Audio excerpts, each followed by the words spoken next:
देश में सियासत जो न कराए वो कम है। उत्तर प्रदेश की हाथरस की घटना से आज हम आपको वो सियासत बताते हैं कि किस तरीके से सियासत में राजनीतिक दलों के बीच पैक्ट होते हैं, किस तरीके से कई बार राजनीतिक दल पैक्ट न होते हुए भी दूसरे राजनीतिक दलों को, नेताओं को प्रमोट करते हैं। बात हम कर रहे हैं यूपी के हाथरस कांड की। आपने देखा होगा कि बीते एक पखवाड़े से यूपी का हाथरस खबरों के केंद्र में है, पूरे देश के केंद्र में है, क्योंकि यहाँ 19 साल की एक लड़की के साथ कथित तौर पर बलात्कार, गैंगरेप किए जाने और उसके बाद उसकी गले की हड्डी, रीढ़ की हड्डी तोड़ दिए जाने की खबरें आई। बाद में उसकी मौत हो गई। उसकी मौत के बाद से ही सियासत गर्म है। मायावती ने यूपी की सरकार को बर्खास्त करने की मांग की, एक बयान जारी किया। इसी तरीके का बयान अखिलेश यादव ने जारी किया। लेकिन सबसे ज़्यादा अगर कोई मुखर था तो कांग्रेस के नेता प्रियंका गांधी वाड्रा और राहुल गांधी, इन दोनों नेताओं ने हाथरस के लिए कूच किया। लेकिन ग्रेटर नोएडा पे यानी कि यूपी के बॉर्डर पर ही इनको रोक दिया गया। करीब 2 घंटे तक लाइव घटनाक्रम के बाद कथित तौर पर राहुल गांधी ने यह आरोप लगाया कि यूपी की पुलिस ने उनसे बदसलूकी की है, धक्का मुक्की की है, उनको गिरा दिया है। लेकिन वो न्याय की आवाज़ उठाते रहेंगे।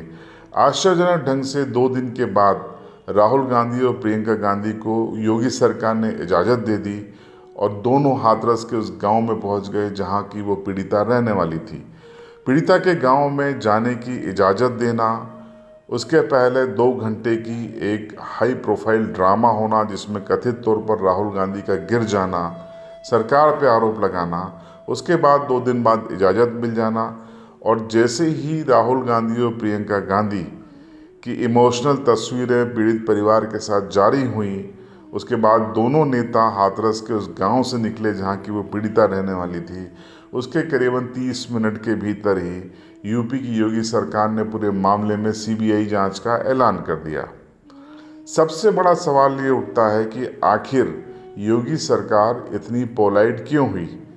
आपको हम बताना चाहते हैं कि खुद योगी और बीजेपी ये चाहते हैं कि उत्तर प्रदेश की सियासत में कांग्रेस, जो इस समय सबसे कमज़ोर पार्टी है, वो सपा और बसपा की तरह मजबूत होकर उभर कर सामने आए।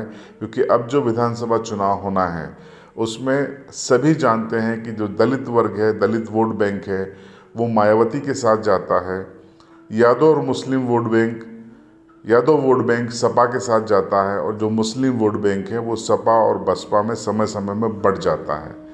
बीजेपी ये चाहती है कि दलित वोट बैंक का भी बंटवारा हो, मायावती से वो वोट शिफ्ट होकर थोड़ा सा कांग्रेस की तरफ आए, और कांग्रेस की तरफ तभी आएगा जब कांग्रेस में उनको भरोसा दिखेगा, जब दलितों को लगेगा कि कांग्रेस उनके लिए सड़कों पर लड़ती है, कांग्रेस के नेता लाठियां खाते हैं, सड़क पर गिरते हैं, संवेदनाएं बताने आते हैं, मायावती की तरह सिर्फ बयान जारी नहीं करते हैं, सिर्फ ट्वीट नहीं करते हैं।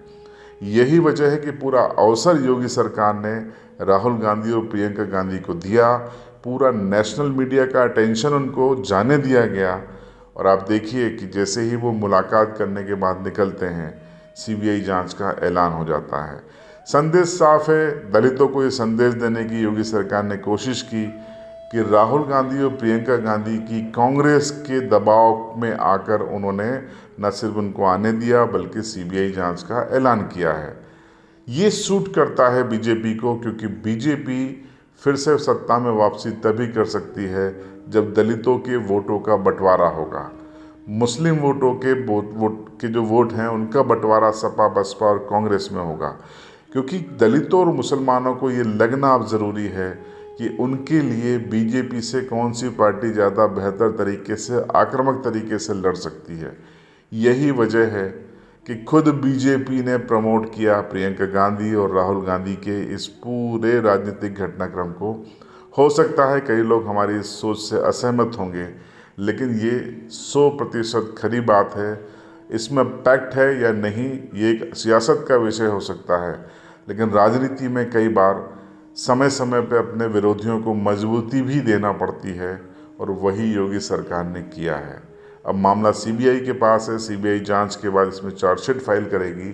अब पूरा मसला सियासत की बजाय न्यायपालिका का हो गया है। लेकिन जो सियासत के साथ संदेश देना था, वो संदेश देने में राहुल गांधी, प्रियंका गांधी कामयाब रहे हैं, और उनकी कामयाबी के पीछे पूरी तरीके से योगी सरकार रही है।